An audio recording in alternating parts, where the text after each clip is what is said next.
Pemirsa, intens investigasi. Dampak dari polemik antara Sarwendah dan Ruben Onsu terkait hak asuh anak memang benar-benar diguncang ketegangan hebat. Pasalnya, pihak Komisi Perlindungan Anak Indonesia pun kini turut ikut turun tangan. Lantas, seperti apa Wakil Ketua KPAI, Jasra Putra, mendesak orang tua Betran Peto untuk segera menempuh jalur hukum?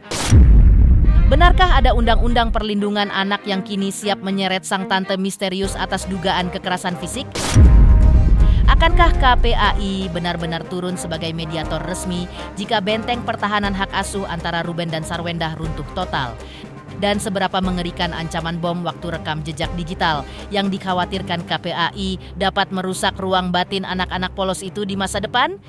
Misteri di balik perubahan drastis Sarwendah pun kian memantik tanda tanya besar. Mengapa mantan manajernya, Nanda Persada, secara belak-belakan mengaku syok dan menyebut sosok Sarwendah yang sekarang sudah berbalik 180 derajat dibanding wanita anggun yang ia kenal dulu? Kekecewaan sedalam apa yang sebenarnya sedang dipendam Nanda melihat prahara yang kian tak terkendali ini? Seperti apa juga pengacara kondang Hotman Paris mendadak meluncurkan video sindiran super menohok. Siapakah sebenarnya pasangan baru yang disemprot Hotman agar tahu diri dan stop pamer kemesraan serta melibatkan anak-anak demi menjaga perasaan mantan suami? Apakah peluru panas Hotman ini sengaja dilesatkan untuk menampar harga diri kekasih baru Sarwendah? Pemirsa, bersama intens investigasi, kami hadirkan kabar terkini, terpercaya, dan teraktual. Tetapi sebelumnya, jangan lupa untuk like, subscribe, dan juga share channel YouTube ini.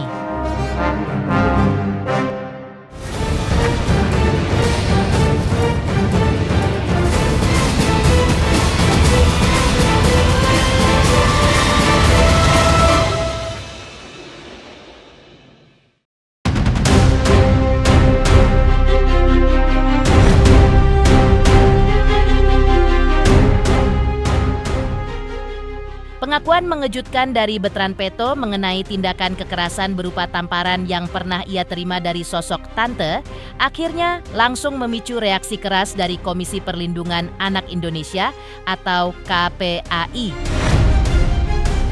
Ditemui oleh tim intens investigasi kemarin, Wakil Ketua KPAI Jasra Putra dengan tegas menyoroti unggahan tersebut. Ya, KPAI mendorong agar orang tua Betran Peto segera melaporkan dugaan kekerasan ini kepada pihak kepolisian. Menurut Jasra, bagaimanapun alasannya, tindakan kekerasan terhadap anak di bawah umur sama sekali tidak dibenarkan oleh undang-undang. Pertama tentu kami turut prihatin ya terkait pertengkaran perseteruan yang dipublikasi ke media sosial ya antara kedua orang tua anak ini, dan tentu dampak publikasi luas dan termasuk karena peristiwanya adalah tokoh publik ya, yang tentu perdebatan pro kontra tidak terhindarkan, dan bahkan kadangkala perdebatan itu pada akhirnya tidak melihat lagi bagaimana kepentingan terbaik bagi anak. Kami tentu menghimbau agar kedua orang tua ini menyelesaikan secara baik dan mengakhiri perdebatan publik ya terkait pemenuhan hak anak. Yang kedua, kalau memang ada dugaan kekerasan kepada Ananda, ya tentu tidak boleh dibenarkan. Tentu kami mendorong kepada orang tua untuk segera melaporkan kepada kepolisian terkait dugaan kekerasan tersebut. Biarlah nanti kepolisian yang akan membuktikan apakah kekerasan yang dilakukan oleh tante ini itu ada fakta dan ada bukti, yang tentu informasi awal itu bisa didalami dari informasi Ananda yang mengalami kekerasan tersebut. Namun kami tentu meminta kepolisian kalau memang ini dilaporkan, atau polisi bisa secara jemput bola ya untuk mendalami terkait dugaan kekerasan ini, karena bagaimanapun juga siapapun itu ya tidak dibenarkan ya untuk melakukan kekerasan terhadap anak. Terkait konflik perebutan hak asuh anak yang tengah membayangi Ruben Onsu dan Sarwendah, pihak KPAI mengungkapkan bahwa hingga saat ini mereka belum menerima laporan resmi atau permintaan mediasi dari kedua belah pihak. Namun, jika salah satu pihak mengajukan permohonan, KPAI menyatakan siap sedia untuk bertindak sebagai mediator resmi demi mengutamakan kepentingan terbaik bagi anak. Yang ketiga, sampai detik ini tentu kami belum ada laporan terkait permintaan mediasi ya. Tentu kami sesuai dengan tugas dan fungsi sesuai dengan Undang-Undang Pelindungan Anak ada tusi melakukan mediasi terkait pelanggaran hak anak atau sengketa hak anak. Jika dari salah satu orang tuanya memohon kepada kami untuk melakukan mediasi, tentu kami akan lakukan ya, dengan syarat tentu para pihak mau dimediasi, ada waktu untuk dilakukan mediasi, dan mudah-mudahan di mediasi di KPAI mudah-mudahan itu bisa menyelesaikan setidaknya terkait konflik pengasuhan gitu ya. Walaupun secara putusan pengadilan pengasuhan itu berada di orang tua gitu ya, dan ada upaya pihak ayah atau pihak bapak untuk mengambil pengasuhan itu kembali. Nah, namun kami terlepas dari itu karena lagi-lagi tentu terkait putusan pengasuhan itu tetap di pengadilan gitu ya.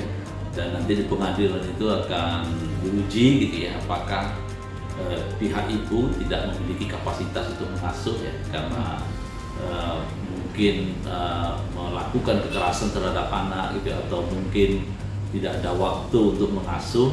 Ya tentu ada profesi yang menyatakan ketidaklayakan untuk mengasuh tersebut gitu ya.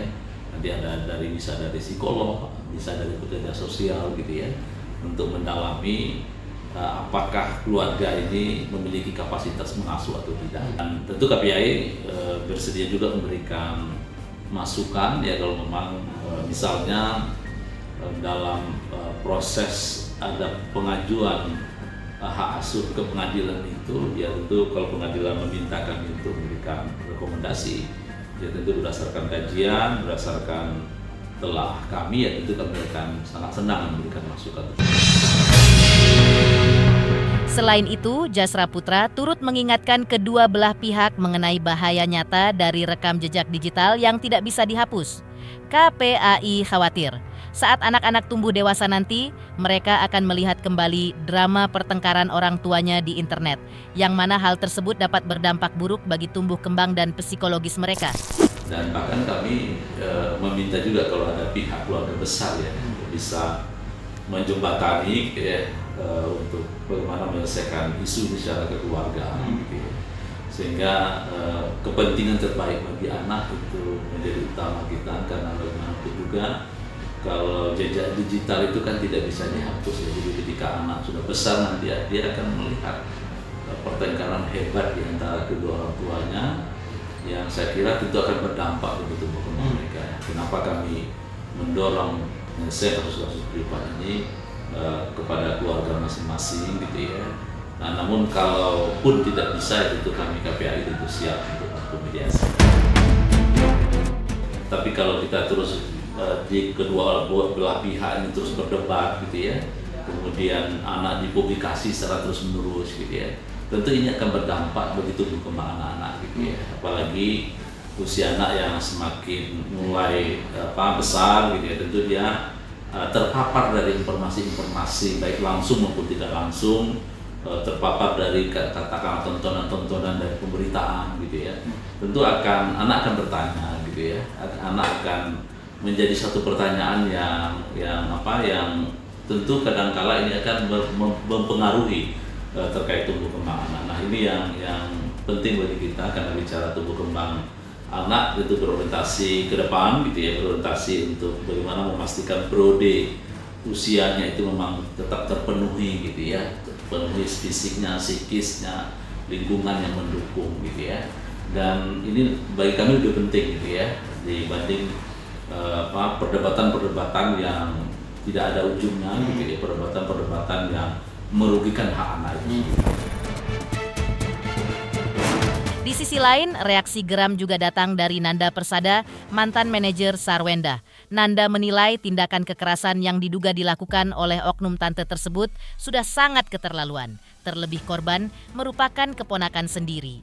Ia menegaskan bahwa segala bentuk kekerasan fisik maupun psikis harus segera ditindaklanjuti ke jalur hukum dan tidak boleh dibiarkan menjadi hal yang lumrah atau dinormalisasikan. Ya, aku kaget dengan postingan Onyo ya, yang katanya mendapat perlakuan tekanan psikis dan fisik, katanya kalau nggak salah sampai ditampar gitu ya. Ini aku bukan cuman aku rasa semua orang berhak marah untuk itu ya. Nggak boleh ada tindakan kekerasan terhadap anak, apalagi dilakukan oleh orang. Sorry, aku jadi agak emosi gitu dengar ya. Ini udah keterlaluan lah, nggak boleh lah seperti itu. Apalagi katanya sayang sama ponakan, sayang sama anak gitu ya. Tapi begitu ada hal-hal yang sifatnya kekerasan psikis dan terutama fisik, itu harus ditindaklanjuti sih menurut aku, dan harus direspon oleh lembaga terkait. Perlu ke jalur hukum karena ini sudah mengganggu kondisi psikologi dan juga itu tindakan fisik itu bisa dipidana loh kalau ada bukti-buktinya. Dan ini nggak boleh kita biarin, nggak boleh kita normalisasi, kita biarkan hal-hal seperti ini gitu, karena ini tanggung jawab bersama. Karena kalau kita biarkan, akhirnya kesannya akan terjadi normalisasi gitu, hal yang biasa, hal yang tidak fatal. Kita nggak boleh biarkan hal-hal seperti ini. Lebih lanjut, Nanda meluapkan rasa kecewa dan kesedihan mendalam melihat prahara yang menimpa mantan artisnya tersebut. Nanda menyebut bahwa sosok Sarwendah yang ia kenal dekat dulu sangat berbeda jauh dengan Sarwendah yang sekarang, terutama setelah mencuatnya rentetan konflik panas dengan Ruben Onsu baru-baru ini. Aku sama Wenda terus terang nggak ada kontak, nggak ada komunikasi ya, karena aku melihatnya gini ya. Kalau memang aku kan sudah tegur lewat sosial media dan media, tapi dia tidak ada respon.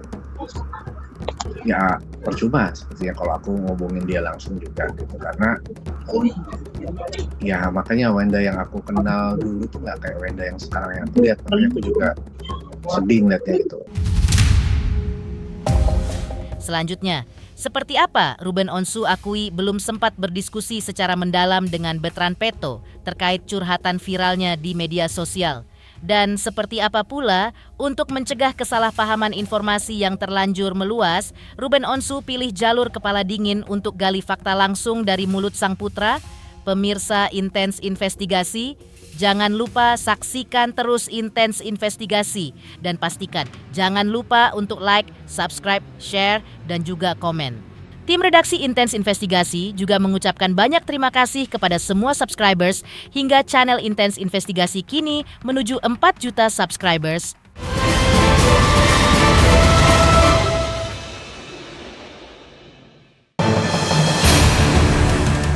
Pemirsa Intens Investigasi, Ruben Onsu beberapa waktu lalu memang akhirnya buka suara terkait unggahan viral sang putra, Bertrand Peto, yang mengaku pernah mendapat perlakuan kasar oleh sosok tante. Ruben mengaku hingga saat ini dirinya belum sempat berdiskusi secara mendalam dengan Bertrand mengenai persoalan tersebut. Mengingat isu ini sudah terlanjur melebar luas dan memicu berbagai spekulasi di tengah masyarakat, Ruben merasa perlu segera duduk bersama sang putra guna menghindari kesalahpahaman informasi. Saya belum ketemu ngobrol berdua sama Onyo gitu, jadi saya harus ngobrol berdua dulu, saya takut beda pengertiannya gitu ya, jadi saya belum bisa ngomong apa-apa dulu, harus ketemu dulu. Yang lagi saya lakukan ya, saya mau ngobrol sama Onyo kayak apa, seperti apa yang membuat dia menjadi ya bisa meluapkan itu gitu, bisa meluapkan itu. Jadi saya sebagai orang tuanya yang harus tahu dulu nih apa duduk permasalahannya, ya gimana gitu. Jadi nggak semata-mata saya hanya menyimpulkan dari yang saya baca doang. Tapi kan kalau untuk ngobrol yang kayak gini kita harus memang benar-benar janjian, nggak boleh kemana-mana ya. Nanti kita harus ngobrol gitu. Jadi kadang-kadang gue kalau setiap Senin tuh ada apa lagi gitu ya, baru gitu. Jadi bukan lagian juga pada ngapain, lu pada di lapangan bola, biar banyak bola, ada lagi apa lagi. Emang ayo udah nonton gitu. Jadi nggak bisa reaksi saya marah kan gitu. Baru ntar setelah itu baru harusnya gini. Terus kalau ayah gimana? Wah, ayah mah langsung lari, ngapain? Ayah dari Thalia dan Tania ini menegaskan bahwa dirinya tidak ingin gegabah dalam mengambil tindakan atau keputusan hanya berdasarkan potongan teks yang beredar di media sosial. Demi mendapatkan fakta yang valid dan akurat tanpa dibayangi prasangka buruk, Ruben sangat memprioritaskan komunikasi dua arah dengan Betran secara privat dan kekeluargaan. Kayaknya sekarang udah bukan saatnya ke sana sih ya kalau menurut saya sih gitu. Tapi kan kalau Onyo ini kan ungkapan ya kita pernah ada di usia mereka kan ya gitu. Kita pernah ada di usia mereka gitu. Makanya reaksi Onyo sendiri pun aku baru tanyakan ke dia gitu. Terus dia kan nggak bisa kita Onyo coba jelasin gitu. Kan dari pagi saya juga ada kegiatan, jadi saya baru ntar ketemu sama dia, baru duduk ngobrol sama anak usia gitu kan kita harus tidak membuat jadi tegang kan. Jadi saya harus membuat obrolan itu ya bukan kita sedang menginterogasi, tapi saya cuma mau tanya bagaimana ceritanya. Karena kalau semuanya kita atur, nanti dia akan ngerasa semuanya salah apa yang dia lakukan gitu. Jadi dia mau berekspresi apapun yang dia ungkapkan, ya saya harus dengar dari dianya dulu baru gitu. Takutnya kalau saya ngobrol yang belum saya tahu, ya nanti malah jadinya fitnah ya. Dia udah besar, nggak bisa lu terus kekep terus. Dia ada waktunya sendiri, ada waktunya dia ini. Tapi ya buat saya mungkin saya harus ngobrol lagi berdua sama dia untuk dia bisa apa yang membuat dia menjadi bisa menceritakan itu.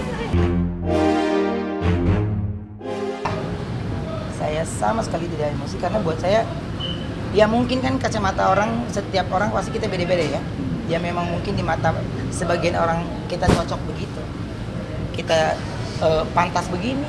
Jadi bukan tugas saya untuk mengubah pola pikir orang, tapi yang saya pikirkan adalah ya ada Onyonya nih yang lagi menerima itu kurang bagus gitu. Jadi yang udah deh dikata kita lagi berdarah-darah juga kita obatin yang anak dulu deh gitu. Cuman ini belum kelar, dia udah ada sesuatu lagi gitu. Jadi saya cuman berpikir saya maunya ngobrol terus sama anak. Tapi kan gimana sih lu anak remaja? Untuk langkah antisipasi dan penanganan lebih lanjut, Ruben memilih menyerahkan seluruh urusan hukum serta proses mediasi sepenuhnya kepada kuasa hukumnya, Minola Sebayang. Di tengah peliknya badai yang menimpa keluarganya, Ruben sangat berharap awan mendung ini bisa segera berlalu. Fokus utamanya saat ini adalah mengembalikan ketenangan batin dan melindungi kondisi psikologis ketiga anaknya demi masa depan mereka yang lebih baik. Pokoknya itu semua sudah diserahkan ke pihak pengacara, biarkan udah berjalan. Jadi apapun itu buat saya Thalia Tania ya tetap anak saya gitu. Ya, Thalia Tania tetap anak saya, Thalia Tania tetap punya ayah yang masih ada gitu aja. Segala keputusan dan yang lainnya ya Bang Minola selalu memberikan arahan yang terbaik gitu. Dan saya percayalah pasti akan ada pelangi setelah ini gitu, akan langit lebih bagus lagi gitu. Makanya saya cuma bilang Mbak, saya lagi diminta untuk sabarnya lebih luas lagi aja gitu. Saya udah diskusi sama Bang Minola, dari tanggalnya Bang Minola bisa, saya nggak bisa. Tapi ya alhamdulillah saya senang adanya bisa berdiskusi gitu ya. Mudah-mudahan ya ada titik terangnya gitu. Mudah-mudahan ada titik terangnya karena kan yang diobrolin dan yang diminta ini adalah cuman waktunya anak-anak doang, melebarnya jadi kemana-mana. Yang saya inginkan itu adalah bertemu sama anak-anak, hanya sayanya dan anak-anak saja. Jadi itu doang. Kenapa? Ya karena saya pengen intimate aja gitu. Karena pengennya udah deh, jangan yang gampang, jangan dipersulit, yang sulit jangan di gampang-gampang, jangan dipersulit lagi gitu. Selanjutnya, seperti apa juga Hotman Paris kembali lepas pesan menohok untuk para mantan istri. Ingatkan agar jangan pernah pamer kemesraan, apalagi melibatkan anak-anak dengan pasangan yang baru pasca bercerai. Benarkah menurut Hotman hal itu bisa menggores luka mendalam di hati mantan suami?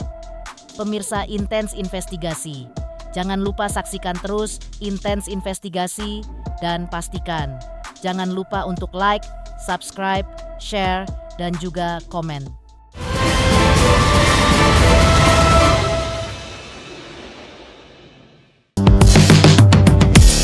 Pengacara ternama tanah air, Hotman Paris Hutapea, kembali mencuri perhatian publik lewat sebuah unggahan video edukasi hukum sekaligus sentilan moral di akun media sosial pribadinya. Dalam video singkat tersebut, Hotman memberikan pesan terbuka dan peringatan keras yang ditujukan khusus bagi pasangan suami istri yang sudah resmi bercerai namun telah memiliki anak. Di mana Hotman mengimbau dengan tegas agar pihak perempuan atau mantan istri yang sudah memiliki tambatan hati baru tidak mengumbar hal-hal yang sensitif di ranah publik.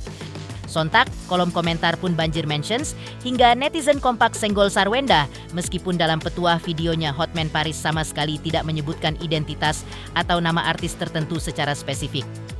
Netizen bergerak cepat mengaitkan pesan menohok tersebut dengan situasi panas yang kini tengah dihadapi oleh Sarwendah dan Ruben Onsu. Kalau pesan untuk para pasangan yang sudah bercerai dan punya anak, kalau kebetulan misalnya kamu cewek lebih sukses dari mantan suamimu dan kau yang membawa anak dari hubungan dengan mantan suami, janganlah pamerin kebahagiaan kamu, jangan pamerin kesuksesan kamu dengan pasangan yang baru dengan juga menampilkan anak-anakmu. Itu menyakiti hati mantan suamimu. Biar bagaimanapun mantan suamimu itu adalah bapak darah dari anak-anakmu. Dan pasti kau akan dihujat. Misalnya kau istri dapat suami, sekalipun suamimu itu kaya, jangan pamerinlah di medsos kebersamaan kamu dengan anak-anak itu. Ya, nggak boleh begitu. Mending kaya kalau ternyata bokeh, walaupun bodinya bagus. Bodi bagus itu hanya ukuran bulan. Begitu si cowok itu nggak punya uang, pasti nggak ada rasa lagi kamu sama dia. Jadi janganlah pamer. Seganteng apapun badannya, itu cuma darah dan daging. Akhirnya jadi bau kalau dia bokeh. Jangan sakiti hati mantan suamimu dengan memamerkan kebahagiaan dan kemewahan kamu bersama dengan cowok barumu atau cowok selingkuhanmu, bersama-sama dengan anakmu di medsos.